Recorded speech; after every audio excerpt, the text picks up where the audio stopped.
Nag-stock na naman. So yun guys, ito yung aking PS2. Yan. At ito naman ang aking PS3. So yun guys. At ito ang aking PS4. Ayan sila lahat guys. Nag-stock na naman yung PS3. Try kay reset.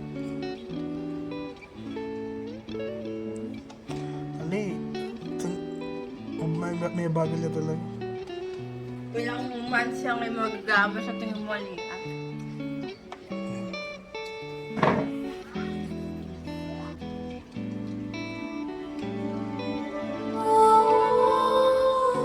So ngayon guys, nakita nyo na kung gaano kabagal yung aking PS3 at i-upgrade natin siya. Ganito yung storage niya, HDD. Papalitan natin siya ng ganito. Tignan nyo. SSD. Mas mabilis, mas modern kaysa sa mga ganito na may mga moving parts. Tignan natin ang power of YouTube. Manonood lang tayo ng YouTube tutorial at upgrade natin ng PS3. Yun lang guys. So yun guys, na-reformat natin yung SSD. Yun yung SSD yung kanina. Kaya na-format natin siya dito. Tignan natin. Na-format na natin.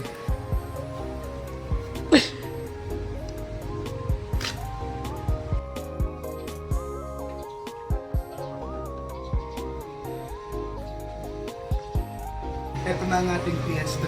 Babaklasin na natin siya guys.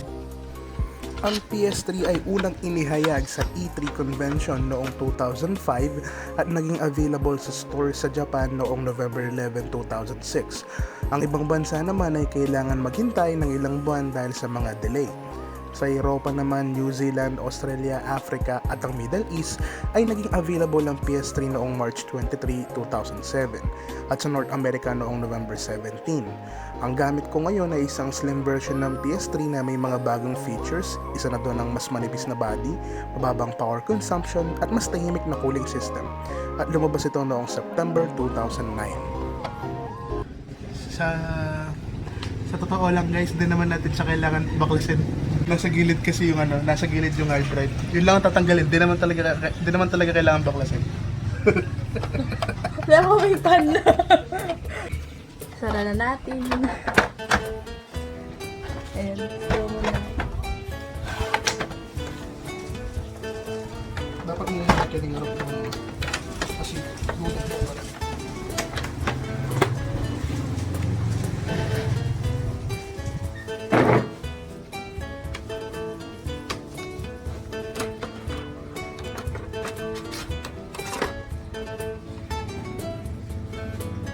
Ito yung papalitan natin. Ito yung papalitan natin ngayon. Yan ang ipapalit natin. Ayun yung luma.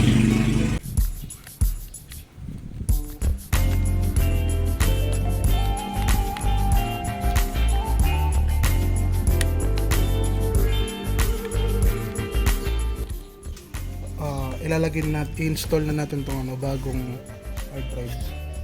SSD, mas mabilis.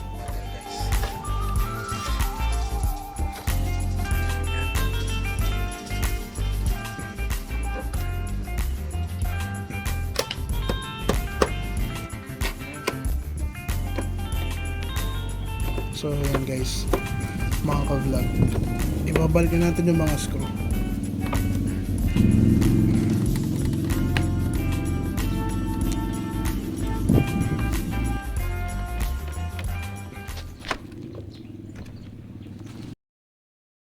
MSC, that's my team, let's hold 'em. Tell my bros to watch out for each other. Tryna buy me a house with my mother. So if you get in my way, then it's murder. Beat the odds, I jump through them hurdles. Beats, I walk 'em, Herschel. I'ma take every spot at the top. I do that, I feel like Urkel. I'm straight on the drugs, hold up. But I told right you can roll up. Damn, that bar gave me chills. That's how you know that it's real. Been hurt, but no, I ain't healed. I just told Nick, if we don't get rich, you can go ahead and kill me. I just told Nick, if I make a hit every time, I'm clone, not the real me. I made them niggas feel me. Like me, I'm chasing a million. I'm in the mouth being shit like silver. Of course, I ain't got no ceiling. Advanced warfare, I'm elite. Hit shit for real, not literally. Soon I pull up dripping in the boat, hop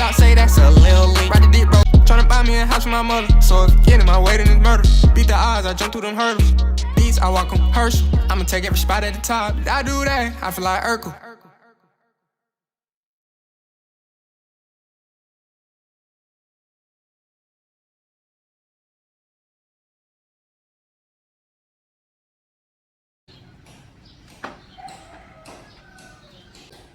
At kumain muna tayo ng ice cream. Buksan na natin. Turn on.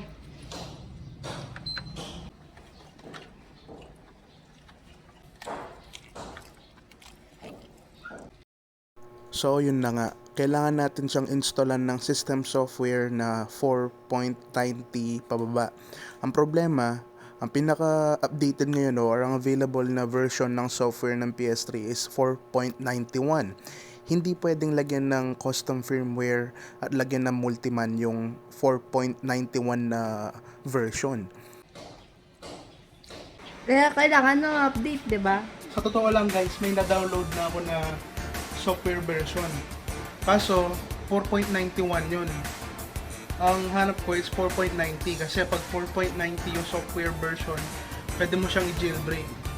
Balak ko sanang i-jailbreak yung PS3. Siyempre. Tapos, pwede na tayo mag-download ng kahit anong games.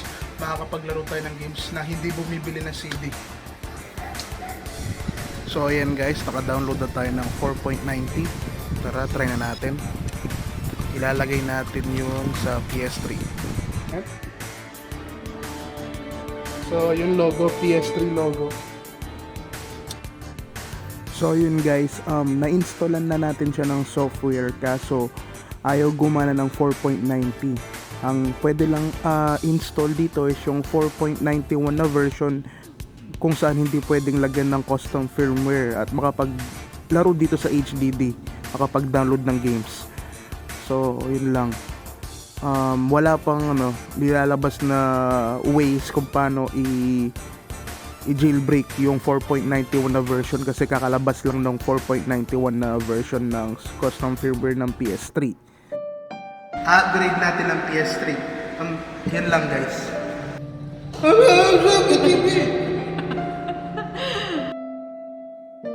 Siyempre, bibilis na tong PS3 natin at makakapag-download na tayo ng maraming games. Hindi pwedeng installan ng 4.90. 4.91 lang yung tinatanggap niya guys. Paano na to?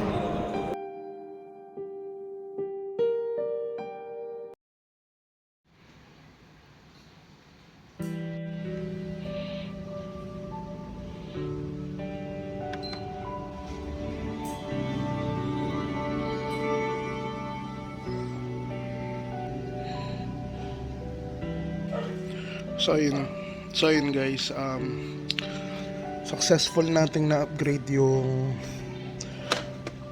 sa PS3. Sobrang smooth niya na ngayon, sobrang bilis niya na. Walang lag. Dati maglo-load pa yan, lalo na pag ino-open mo siya, maglo-load talaga siya matagal. Na-upgrade na natin siya sa 4.91 na version kaso hindi pwedeng i-jailbreak yun at di pwedeng lagyan ng custom firmware, so di pwedeng ilagyan ng multiman na makakapag-games ka gamit ang HDD at di mo kailangan ng mga CD.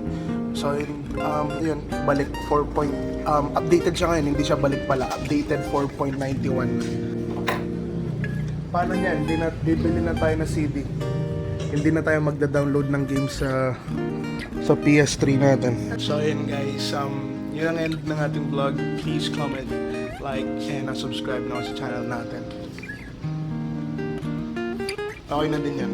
At least upgraded. Let's go.